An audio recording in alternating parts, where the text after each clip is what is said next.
tarde, sejam bem-vindos, assim, de surpresa, de sopetão, é assim que a gente gosta, programa ao vivo assim. Nós estamos aqui no estúdio da Just TV em São Paulo. Quero aproveitar e mandar um beijo para todos os homens que estão ligadinhos aqui com a gente, afinal, ontem foi Dia do Homem. Mandar um beijo também para todas as mulheres que estão conectadas aqui com a gente e para a garotada, para a criançada que agora está no período de férias. Hoje nós estaremos recebendo 2 atores que fazem um trabalho maravilhoso para a garotada, então já a gente vai estar batendo um papo com eles. Antes disso, nós vamos para o Minuto Beleza com o personal trainer e consultor fitness, Diogo Franco. Rodou. E aí pessoal, tudo bem? Sou o Diogo Franco, personal trainer. Estou aqui mais uma vez com vocês no Minuto Beleza. Hoje a dúvida que eu vou tirar vai ser a seguinte: qual é o melhor treinamento aeróbico para ser feito? Pensando aí na redução do percentual de gordura, na definição muscular, vou esclarecer um pouco disso com vocês. Existem 3 formas aí que o pessoal faz aeróbico na academia, excluindo aí o treinamento circuito, que é mais feito na musculação, o transporte, mais conhecido na academia, a bike, também tem o spinning, que aí já é uma aula periodizada da bicicleta, e tem a esteira. Qual que é o melhor aí quando a pessoa pensa no emagrecimento?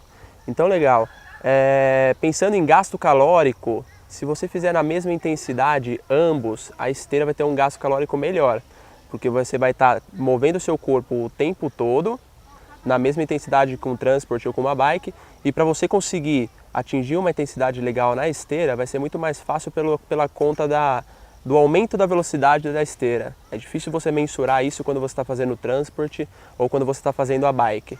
A parte da esteira você consegue aumentar a velocidade e aí você vai ser responsável por essa velocidade, você só vai conseguir correr se essa velocidade estiver adequada para a sua corrida. Já no transporte você vai ter que tirar uma força de você para conseguir realizar esse movimento, tá? Então assim, pensando em emagrecimento, vou deixar claro para vocês aqui, esteira é o melhor negócio. Quanto à intensidade, chame seu professor que ele vai poder te ajudar, legal? Um abraço e até mais.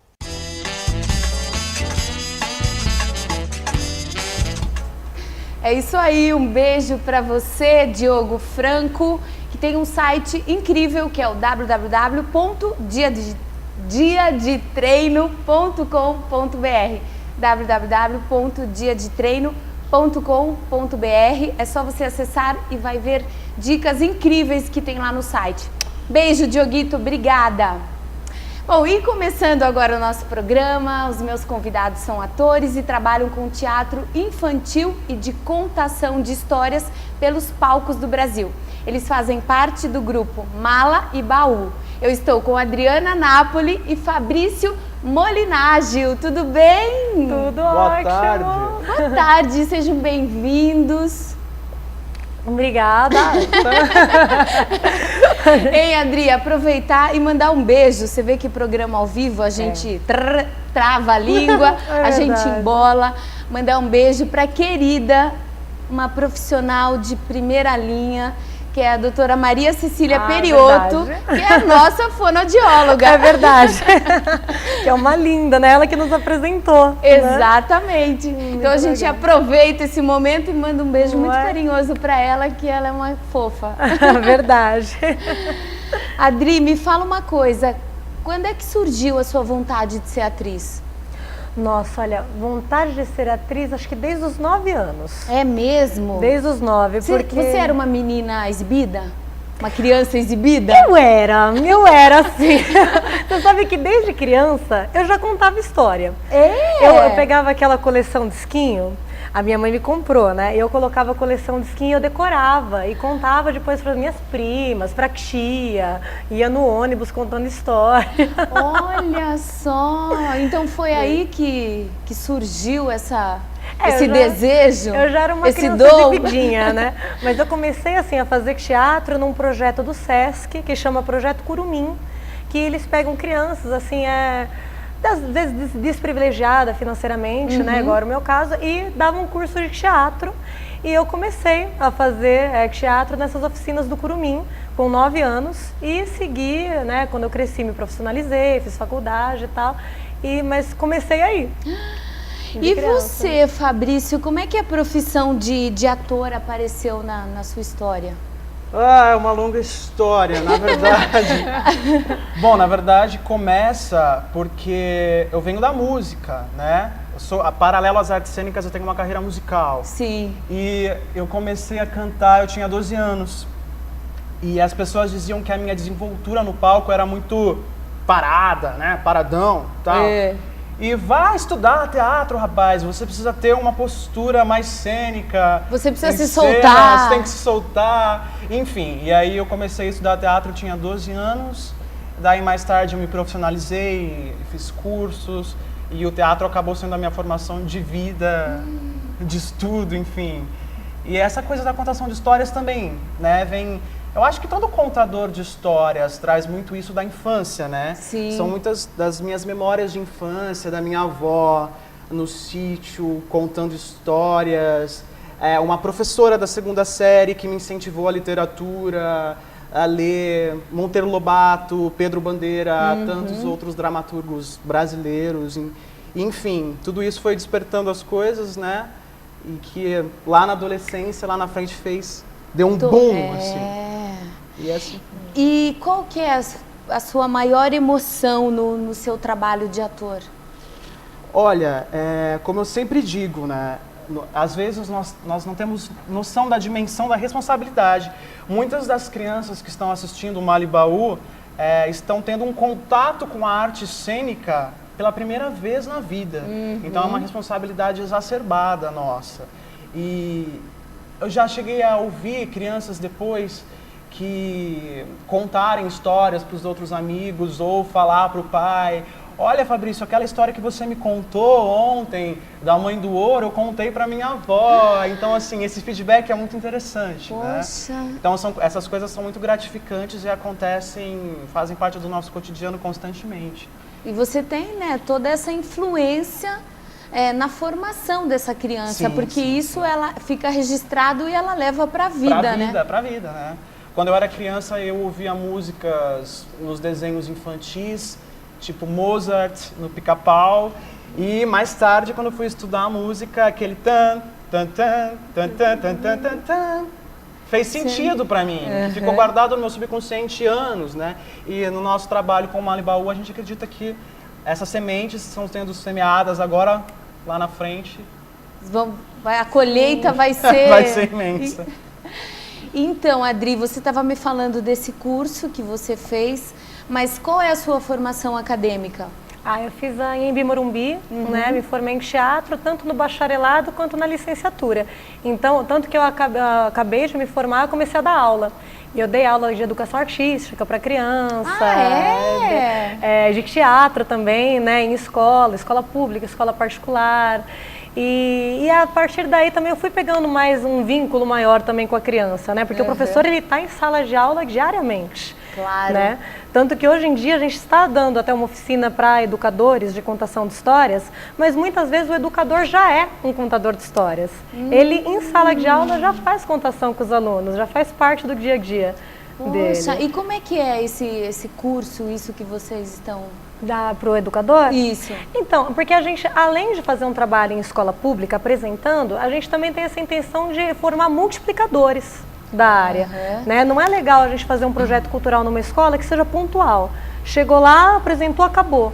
Né? É legal que a gente incentivar que isso tenha uma continuidade. Claro. Né? Então, a gente tem uma preocupação tanto de, às vezes, de entregar um material para o professor desenvolver atividades em sala de aula com o aluno, ou mesmo de dar uma formação para o professor para ele se tornar um contador de histórias também e continuar fazendo esse trabalho, né? Para que não morra num dia só. Incluir a música também, a gente acaba incluindo a música, os efeitos sonoros, como sonorizar essa história. Criar esses instrumentos alternativos com as crianças, né? Sempre dá um tchão, plim, um som, um sininho, plim, uma ideia. E aí vai ilustrando isso para as crianças.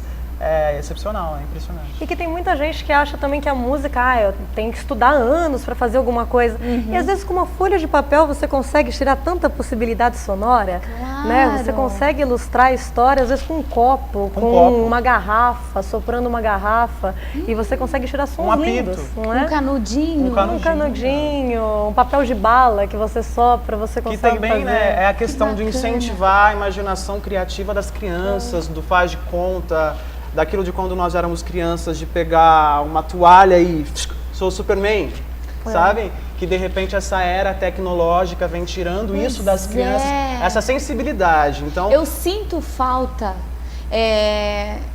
da criança ser criança. Sim.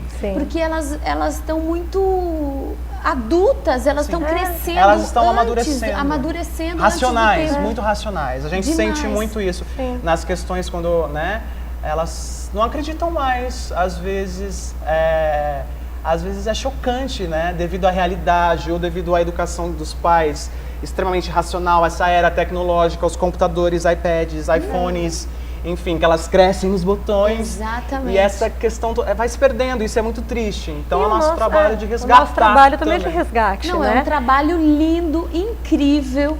E como prender a atenção? Porque o público infantil é um público muito exigente, não é? Bastante.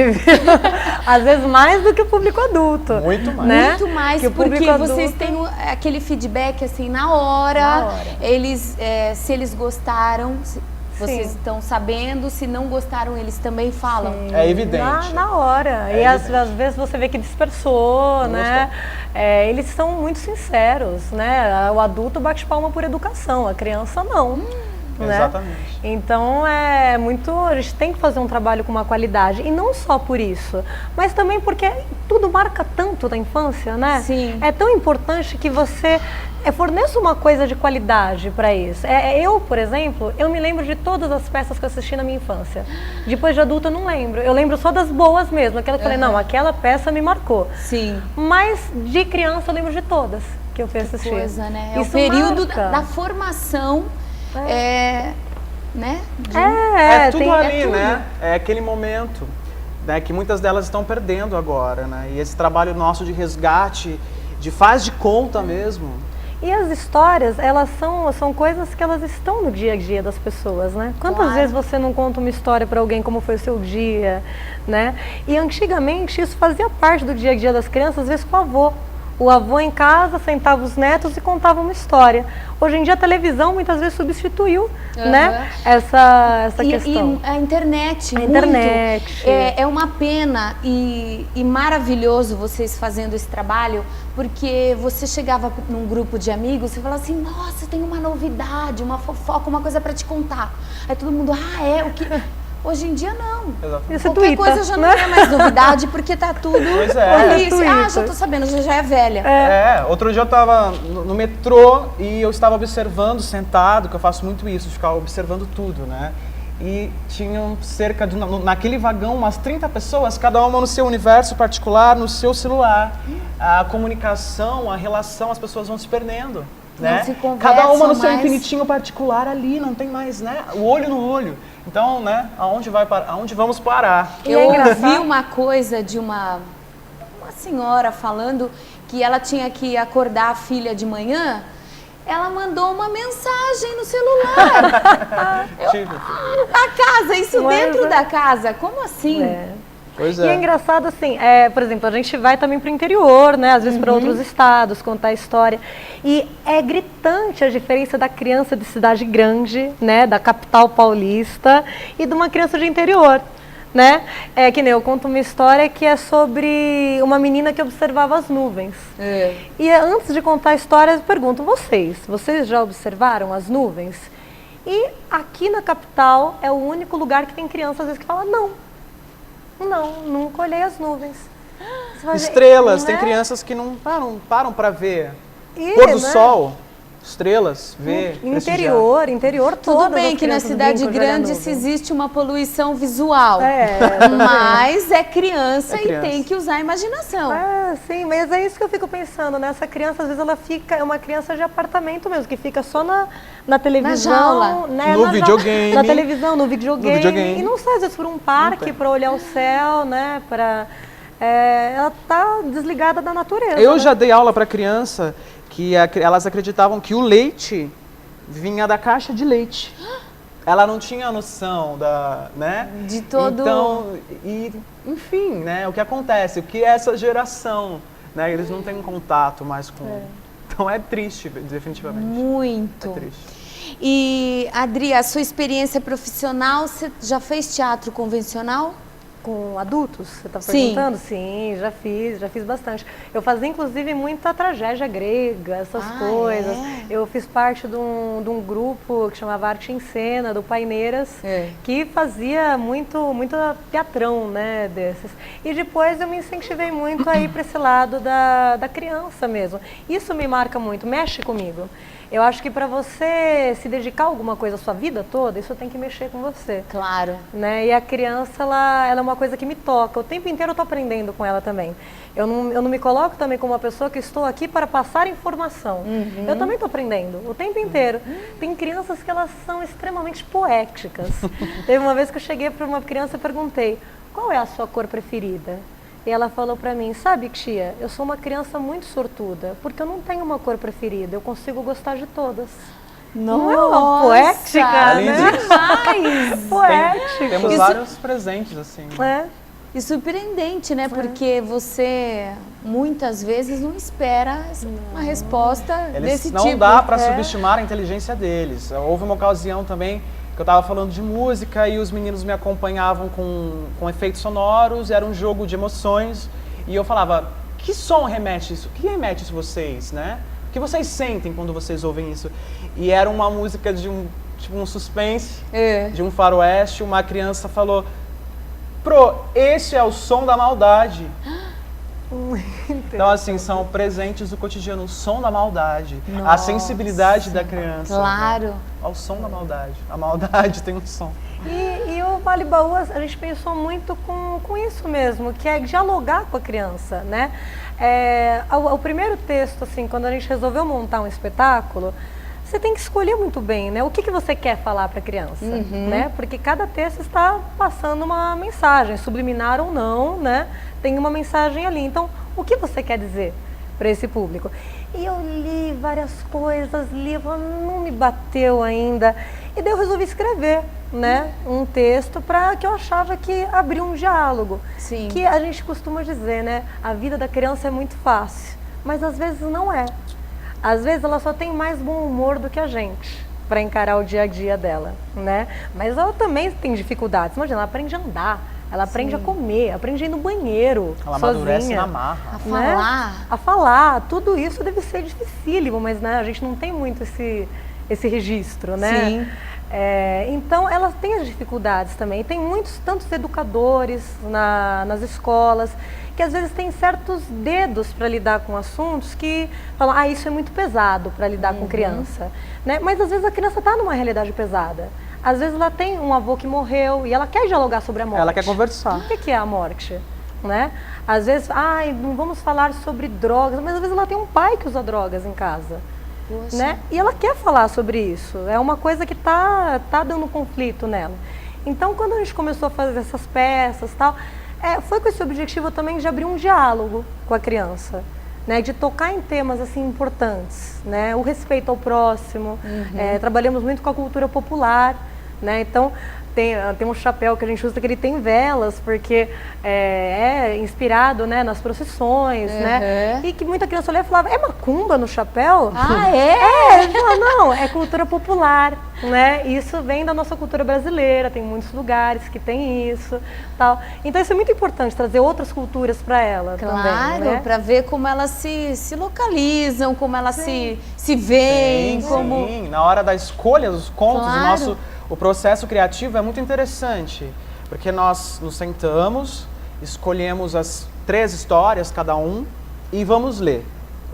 E a gente acabamos optando por histórias que sempre têm algo a ver conosco, com a nossa memória emotiva, para que esses contos eles venham impregnados de uma emoção, não seja um conto singular qualquer, para que essa emoção, né, que isso inflame as crianças. Então, elas sempre são contos especiais, a escolha é sempre a dedo. Vamos falar disso porque isso é atual, isso é atemporal. Nós estamos falando agora do Negrinho do Pastoreio, que é uma história que nós escolhemos, que fala, que embora fale de escravidão, que foi uma coisa tão... Tá aí, é tão atual, tem tanta criança no nosso país que ainda sofre com o trabalho escravo, enfim. Vamos falar disso, a vida não é só flores, então muitas vezes as crianças também têm que estar preparadas. Elas devem estar preparadas para isso, né? Claro. Nem tudo é conto de fadas. Sim. E por que não falar? Através de metáforas, através de uma forma, de um texto inteligente, com uma boa música. Vamos conversar, vamos dialogar, vamos abrir esse canal de comunicação. Com ótimos atores. Isso é Nossa, importante. um trabalho... como é que foi a criação do Mali Baú? Com os atores, Sim. assim? Então, o Mali Baú surgiu com um grupo de estudos na época que eu fazia faculdade, com pessoas da faculdade interessadas num teatro infantil.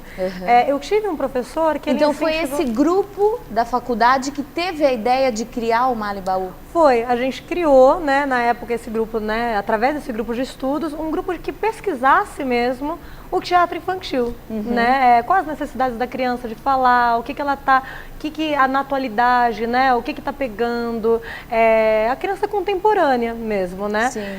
E depois, assim, várias pessoas, cada um foi seguindo às vezes o seu caminho, né, que um grupo é assim, né, entra pessoas, sai pessoas, tal, e acabamos, né, indo para essa formação atual que a gente está agora, né? Que não são mais essas mesmas pessoas. Da faculdade mesmo só tem eu. É mesmo? Que continuou. Foi entrando um, entrando outro, foi seguindo outra área às vezes. Né? Às vezes um foi para dança, não está mais com teatro, outro está fazendo outra coisa da vida também.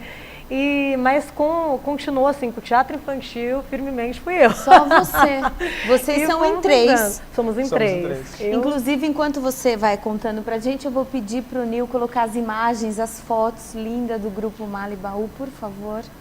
Nós somos em 3 atores, né? Mas por trás da câmera temos também a cenógrafa, né? Que trabalha com a gente, que é a Liliane Costa. Ai, que lindo vocês!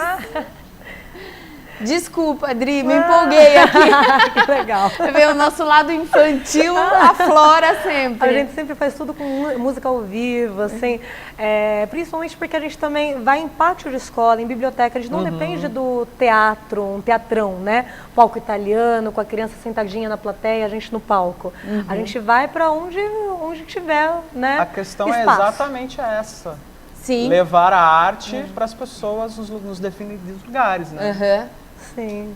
E então a gente trabalha com tudo ao vivo ali, a gente transforma os espaços que a gente vai em pequenos teatros. E isso é muito legal, porque a criança que está acostumada a frequentar aquele pátio diariamente, de repente ela vê aquilo se transformar, né? A gente transforma um pouquinho ali aquela realidade. Inclusive elas fazem personagens junto com a gente muitas vezes. Poxa, a gente que chama delícia. Eles interagem o tempo todo. Interagem, tem personagens que a gente já prepara para ser delas. Assim, vai precisar de um peixe que vai ser ela, sabe? Vai precisar da princesa que é uma menina da plateia. E a gente vai lá e chama e eles vão fazendo junto com a gente. E os educadores adoram ver os alunos, os amigos, vendo os próprios amigos em cena. Isso desperta muita coisa neles também, é bem bacana. É a formação de público e através da vivência artística também. Eles vivenciam, né? Exatamente. Estar em cena. E é muito bom levar o teatro para os lugares, né, onde eles definitivamente não têm, são carentes de arte. Então vamos levar. O trabalho do artista não é só fazer arte pro artista, para a classe intelecta, para nós mesmos. Vamos levar para essas pessoas, né? Com certeza. Permitir, né, que eles tenham acesso a isso. Sim. E é uma grande maioria. Quando acaba a peça, assim, geralmente eu pergunto porque eu sou curiosa. Quem é que está vindo no teatro pela primeira vez? É uma grande maioria que levanta a mão. Uma grande maioria. E é engraçado porque às vezes é na capital de São Paulo, que é um lugar que tem muitos teatros, muitos grupos artísticos e muitos estão indo no teatro pela primeira vez ali, naquele momento. E as músicas do espetáculo, como é que são compostas? Quais os temas delas? Enfim, mas eu vou pedir licença antes de vocês me responderem. Nós vamos para o Minuto Beleza com o Dr. Márcio Steinbruck. Rodou.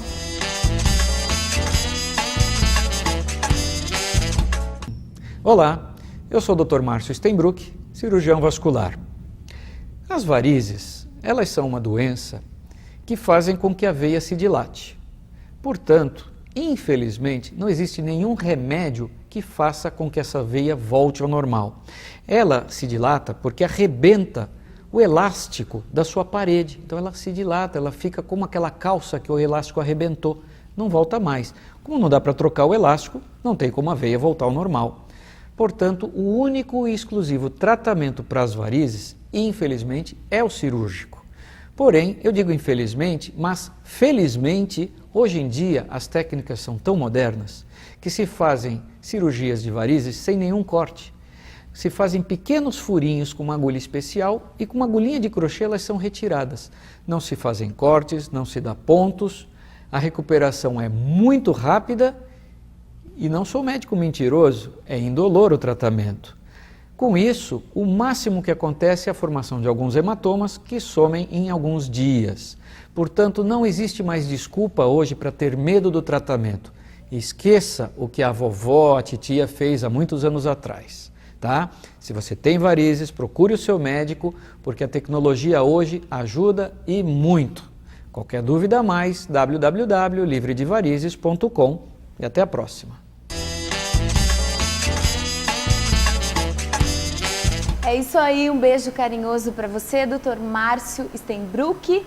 E você que tem alguma dúvida ou queira saber mais sobre varizes, vasinhos, enfim, acesse o site www.livredevarizes.com www.livredevarizes.com.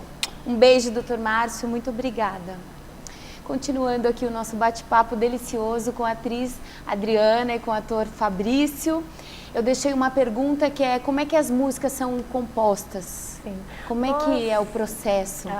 Nós temos um músico, né, que trabalha com a gente, que é o Lucas, que ele é um compositor nato, assim, talentosíssimo. Ele é talentosíssimo. Então, muitas vezes ele pega, eu escrevo os textos, né, a letra e tal, e ele tem muita facilidade de musicar.